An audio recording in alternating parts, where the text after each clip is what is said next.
menikmati pertumbuhan dan perkecambahan kacang hijau. Berikut alat dan bahan yang akan kita gunakan.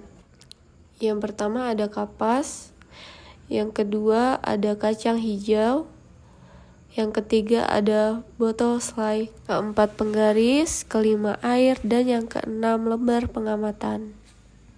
Pertama, kita siapkan biji kacang hijau yang sudah direndam semalaman. Kita masukkan kapas terlebih dahulu ke dalam botol selai.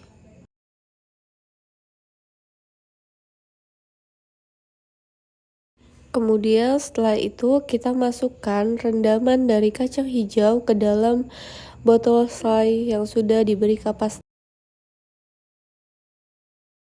Lalu kita beri air.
Ini adalah perkecambahan kacang hijau hari ke-1.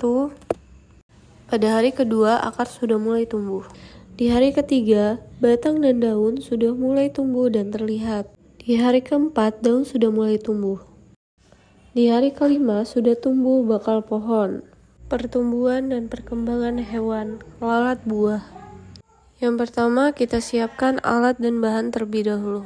Langkah pertama, kita potong buah mangga terlebih dahulu. Setelah itu, kita masukkan ke dalam cup. Kita tutup dengan kertas berbentuk kerucut agar lalat buah bisa masuk ke dalam cup yang berisi buah yang sudah dipotong-potong tadi.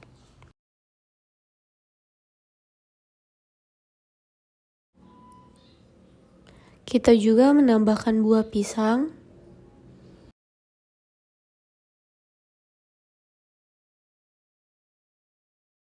Setelah itu kita beri tisu di bagian atas buah tadi yang sudah dipotong-potong. Kita simpan di tempat yang ditemukan banyak lalat. Berikut ini adalah hasil setelah kita menunggu selama 3 hari. Perkembangbiakan tumbuhan, struktur bunga. Langkah yang pertama, kita akan mengamati struktur bagian bunga. Di sini ada daun, tangkai bunga, kelopak bunga, dan ada mahkota dari bunga tersebut. Perkembangbiakan bunga zinnia terjadi secara generatif melalui penyerbukan pada bunga tabung di bagian tengah kepala bunga. Serbuk sari dari benang sari dipindahkan ke kepala putik, biasanya dengan bantuan serangga seperti lebah atau kupu-kupu. Setelah terjadi pembuahan, bunga akan menghasilkan biji yang dapat jatuh ke tanah atau disebarkan. Kemudian, tumbuh menjadi tanaman baru. Selain itu, zinnia juga dapat diperbanyak secara buatan dengan menanam biji secara langsung. Perkembangbiakan vegetatif alami. Yang pertama, kita akan mengamati tunas pohon pisang.